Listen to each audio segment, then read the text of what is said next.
Hello दोस्तों, welcome to my channel all doubt study point. आज हम लोग समानुपात का डाउट क्लियर करेंगे।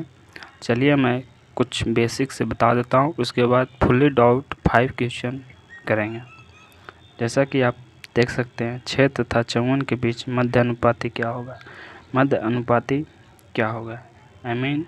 अनुपात का मतलब होता है ए अनुपात बी समानुपात बी अनुपात सी। हमको ए दिया हुआ है, ए का मान दिया हुआ है 6, बी का मान दिया पूछ रहा है मध्य अनुपाती, और सी का मान दिया हुआ है 54। हमको बी निकालने के लिए कह रहा है, तो हम इसको सोल्व करेंगे। जैसे इसको हम बटा में लिख सकते हैं, ए बटा बी बराबर बी बटा सी। तो इसको सोल्व करने पर बी स्क्वायर बराबर ये सी हो जाएगा। ये आपका एक सूत्र हो गया मध्य अनुपात निकालने का। चलिए अब इस क्वेश्चन को सोल्व करते हैं। बी स्क्वायर बराबर ए सी, यानी इसका मान रखते हैं। बी का बी स्क्वायर आ जाएगा, ए का मान हो जाएगा 6 और सी का मान हो जाएगा 54। हम इसको छोटा करने के लिए बी स्क्वायर बराबर 6 गुना 9 लिख सकते थे, 9 छक 54। अब बी बराबर हो जाएगा 6 गुना 9 अंडर रूट। तो बी का मान यहाँ से आ जाएगा, डबल 6 मिलकर एक 6 निकल जाएगा और 9 का 3 निकल जाएगा। तो यहाँ से बी का मान आ जाएगा 18। ये आपका आंसर हो गया। आप ऑप्शन में देख सकते हैं, ऑप्शन नंबर 18 डी है। तो पहला हो गया। चलिए अब दूसरा क्वेश्चन की तरफ बढ़ते हैं। हम लोग अब आते हैं दूसरा क्वेश्चन पे। दूसरा क्वेश्चन है 16 तथा 24 का तृतीय अनुपाती क्या होगा। तो इसमें आपको ए दिया हुआ है 16, बी दिया हुआ है 24, आपको सी पूछ रहा है। तो चलिए हम इसको सोल्व करते हैं। ए अनुपात बी समानुपात बी अनुपात सी। इसको बेटे के फॉर्म में लिखते हैं, ए अनुपात बी बराबर बी बाई सी। यहाँ से मल्टीप्लाई करने पे सीधा सीधी हो जाएगा ए सी बराबर बी स्क्वायर। तो हो जाएगा, सी हमसे पूछा है तो हो जाएगा सी बराबर बी स्क्वायर बाई ए।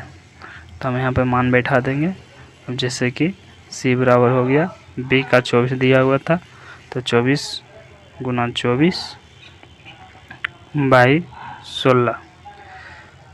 तो यहाँ से हो जाएगा 4 चक 16, यहाँ से 6 चक 24, यहाँ से 6 चक 24, यानी सी का मान 6 गुना 6 36 हो गया। ये आंसर हो गया। आपको ऑप्शन में देखना है 36 किस नंबर पे, तो ऑप्शन सी में है, जो कि एक राइट आंसर है। चलिए तीसरा क्वेश्चन पे चलते हैं। तीसरा क्वेश्चन देख लेते हैं। इसमें है 12, 14 तथा 24 का चतुर्थ अनुपाती क्या है। तो हमें लिख लेना है ए बराबर 12 है, बी बराबर 14 दिया हुआ है और सी बराबर 24 दिया हुआ है। हमसे डी पूछ रहा है, यानी चतुर्थ अनुपाती पूछ रहा है। तो हमें आगे अनुपात के फॉर्म में लिख लेना है, ए अनुपात बी अनुपात सी अनुपात डी। अब इसको बटे के फॉर्म में लिखते हैं, ए बटा बी बराबर सी बटा डी। हमें डी निकालना है, तो ये हमारा चतुर्थ अनुपाती का सूत्र हो गया। आप इसे सोल्व करके लिख सकते हैं। जैसे डी बराबर हो जाएगा, ये दोनों गुना हो जाएगा तो बी सी हो जाएगा, बटे में ए आ जाएगा। तो चतुर्थ अनुपाती का सूत्र एक यहाँ से निकल गया, आप नोट कर सकते हैं। और नहीं तो भी ये भी काम चल सकता है, दोनों एक ही हैं। चलिए अब मान बैठाते हैं। तो सूत्र लेते हैं, डी बराबर बी अस्सी, बी का मान 14, सी का मान 24, तो बी का मान 14 लिख देते हैं, सी का मान 24 बटा ए का मान 12 है। तो यहाँ से भाग देना है, 12 दूनी 24, तो आंसर हो जाएगा 14 दूना 28। ये आपका आंसर हो गया। ऑप्शन नंबर बी मैच कर रहा है, मिला लीजिए। चलिए चौथे क्वेश्चन पर चलते हैं। चलिए चौथा क्वेश्चन की तरफ बढ़ते हैं। आप देख सकते हैं 14, 18, 26, 34 में से क्या घटाया जाए कि नई संख्या समानुपात हो। तो हम इसको पहले ए के फॉर्म में लिख लेते हैं। आई मीन ए बराबर 14, बी बराबर 18, सी बराबर 26 और डी बराबर 34 है। अब हम इसको ए अनुपात बी समानुपात सी समानुपात डी में लिखते हैं। अब इसको ए के फॉर्म में लिख लेते हैं। 14/18 बराबर 26/34। ठीक है, इस तरह से लिख लें। आप इसमें से माइनस एक्स कर सकते हैं, इसमें से माइनस एक्स कर सकते हैं और गुना करेंगे तो ये बहुत लॉन्ग प्रोसेस हो जाएगा। आपको मैं शॉर्ट ट्रिक बताता हूँ। सबसे पहले आपको करना है कि बराबर की दोनों साइड के अंकों के अंतर निकाल लेना है। आई मीन इसका और इसका। तो इसका और इसका अंतर कितना हो जाएगा? 26 और 34 का अंतर हो गया आपको 8 का। यहाँ 14, 18 का अंतर हो गया 4 का।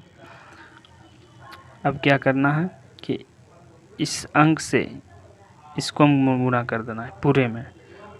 ठीक है, और इस अंक से इसको हम कर देना है गुणा पूरे में, इस तरह से। चलिए गुणा करते हैं। पहले इससे इसमें गुणा कर देते हैं। तो 8 चौक 32 का 2, 3, 8 3 11 बटा, नीचे गुणा करते हैं 8 8 64 के 4, 6 और 8 6 14 हो गया बराबर।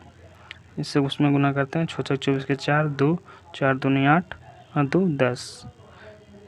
इसमें गुना करते हैं तो 4 चौक 16 6, हाथ में बचा 1 और 4 3 12, 1 13 हो गया।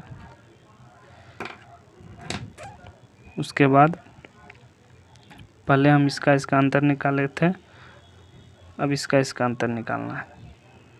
इसका अंतर कितना हो जाएगा? ऊपर भी 8 हो जाएगा, ऊपर भी 8 हो जाएगा। आगे अब क्या करना है, अंतर इसका 8 आ गया तो अब इसको 8 लिख लेना है। यहाँ से अंतर इसका 8। अब ये जो अंतर निकाले थे इन दोनों का अंतर, यानी इन दोनों का अंतर 4 और 8 का अंतर हमको लेना है, यानी 4 8 का अंतर 4 हो जाएगा।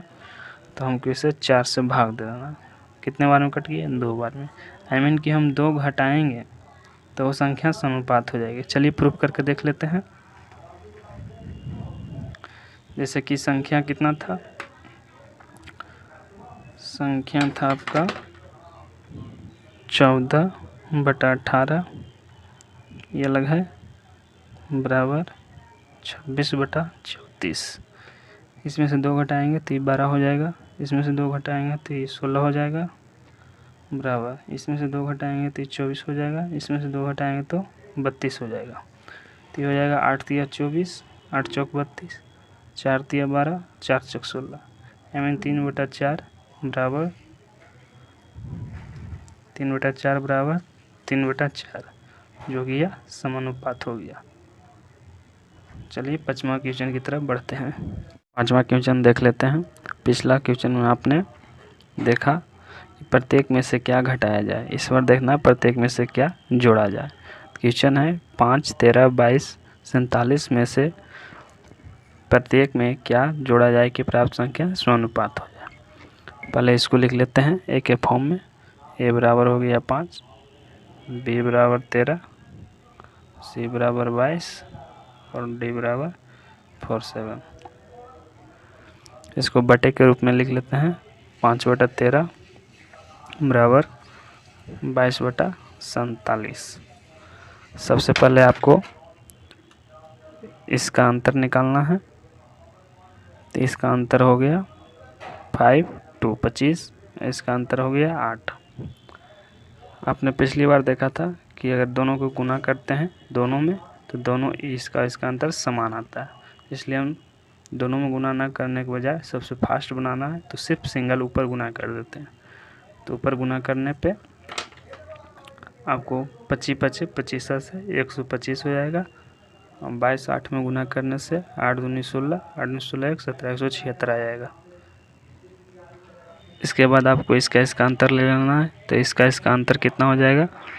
5 में से 1 गया तो 1 हो जाएगा, और 7 में से 2 गया 5 हो जाएगा, 1 से 1 कट जाएगा। उसके बाद आपको ये दोनों घटाए थे जिसका अंतर लेना है, तो ये दोनों का अंतर कितना हो जाएगा, ये दोनों का अंतर हो जाएगा 25 में 60 गया तो 17, भाग दिए तो 3 आया। आपका आंसर देखिए 3 आ गया, ऑप्शन नंबर सी हो रहा। आप इसे प्रूव कर सकते हैं, आप 3 जोड़ दीजिए तो इससे 5 3 8 हो गया, और 13 3 16 हो गया, और 22 में 3 जोड़ दिए 25 हो गया, और 47 में 3 जोड़ दिए 50 हो गया।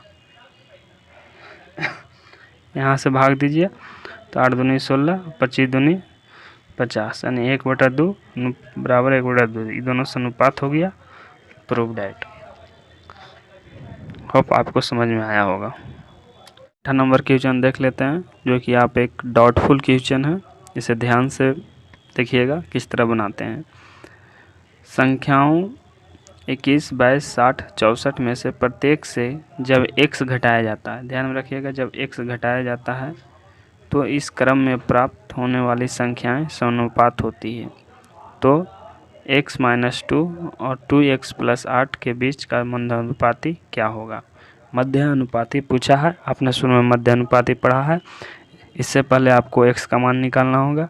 इसके लिए हम इसको बटे के रूप में लिख लेते हैं। आपको a के फॉर्म में बार बार लिखने की ज़रूरत नहीं है, बटे के फॉर्म में लिख लेते हैं। 21/22 बराबर 60/64 हो गया। अब इन दोनों का अंतर हो गया 4, इन दोनों का अंतर हो गया 1 का। इसका गुना इसमें कर देते हैं, इसका गुना इसमें कर देते हैं, तो इसका गुना करेंगे तो ये हो जाएगा 4 और 4 दूनी 8, 84, इसका 60 रह जाएगा। ठीक है, अब इन दोनों का अंतर हो गया कितना, 4, यहाँ से 2। अभी इन दोनों का अंतर कितना था, इन दोनों का अंतर 3 कर दिए, तो इससे भागा दे दिए, कई बार में कट जाएगा, 8 दिया 24, 8 बार में कट गया। अब आपको अकॉर्डिंग टू क्वेश्चन आना है। पूछा क्या है कि x - 2 ये हो गया a, और 2x + 8 b, सी दिया हुआ, क्योंकि मध्यानुपाती पूछा आपको, b बराबर 8 है। चलिए अब x का मान रखते हैं, x बराबर इतना आया था, तो x 8 घटाने पर समानुपात हो जाएगा, तो x का मान रखते हैं, तो 8 - 2 ये हो गया a का मान, और b बराबर निकालना है, c का मान हो गया, यहाँ 8 रखेंगे तो 8 दूनी 16, 16 8 24 हो जाएगा, 24। तो ये हो गया a बराबर हो गया आपका कितना 6, b बराबर निकालना है, और c का मान हो गया 24। आपको सूत्र याद होगा मध्यानुपाती निकालने के लिए, b² बराबर AC। अब मान बैठा देते हैं, मध्यानुपाती का सूत्र हो गया, आपको याद ही होगा। अब आते हैं तो b² बराबर a का मान हो गया 6, b का मान हो गया 24। इसको तोड़ने के बाद 6 गुना 6 चौक 24, इसको तोड़ दिए। अब b बराबर हो गया √6 गुना 6/4, तो b बराबर आ गया आपका अंश कितना, इससे 6 निकल जाएगा और 4 का 2 निकल जाएगा, 6 दूनी 12 आ गया। ठीक है, मध्यानुपाती 12 आ गया। आपको आंसर में देख लेना है, ऑप्शन में ऑप्शन नंबर डी है जो कि 12 है। चलिए नेक्स्ट क्वेश्चन 7 नंबर बनाते हैं। 7 नंबर भी कुछ इसी तरह का है। जब x को 24, 33, 20 और 26 में से घटाया जाता है तो इस क्रम में प्राप्त संख्या समानुपात में होती है। तो 2x + 1 और 5x - 11 के बीच मध्यानुपाती कितना है। तो हम इसको पहले बटे के रूप में लिख लेते हैं, 24/33 बराबर 20/26। अब इसका अंतर हो गया 6, इसका अंतर हो गया 6 3 7। अब इससे इसमें गुना करना है, यहाँ से गुना करने पे 24 × 6 = 44 हो जाएगा, यहाँ से गुना करने पे 140 हो जाएगा। दोनों का अंतर आ गया आपको 4 का, ठीक है। अब इन दोनों का अंतर आपका 1 का है, तो 1 से भागा दे देंगे तो x बराबर हो जाएगा 4, यानी 4 घटाने पे समानुपात हो जाएगा। तो 4 घटाने पे समानुपात हो जाएगा। अब आते हैं अकॉर्डिंग टू क्वेश्चन, क्या है 2x + 1 जो कि a का मान है, b बराबर मध्य अनुपात निकालना है और c बराबर दिया हुआ है 5x - 11। x का मान पुट करते हैं तो 4 दूनी 8 + 1 हो जाएगा। यहाँ x का मान पुट करते हैं तो 5 चौके 20 - 11 हो जाएगा, तो ये आ जाएगा आपको 9। यहाँ b हो जाएगा और ये हो जाएगा 9। अब मध्य अनुपाती का सूत्र होता है b² बराबर AC। अब AC का मान धरेंगे तो हो जाएगा b² बराबर 9 गुना 9, तो b बराबर हो जाएगा √9 गुना 9, तो आपको b बराबर निकल के आ जाएगा 9। यह आपका आंसर हो गया। इसमें ऑप्शन नहीं दिया हुआ था, इसका आंसर 9 आ जाएगा, जो बिल्कुल राइट है। चलिए बस आज तक इतना ही। आगे चैनल को सब्सक्राइब कर दीजिए, इसी तरह का डॉट्स मैथ आपको मिलता रहेगा।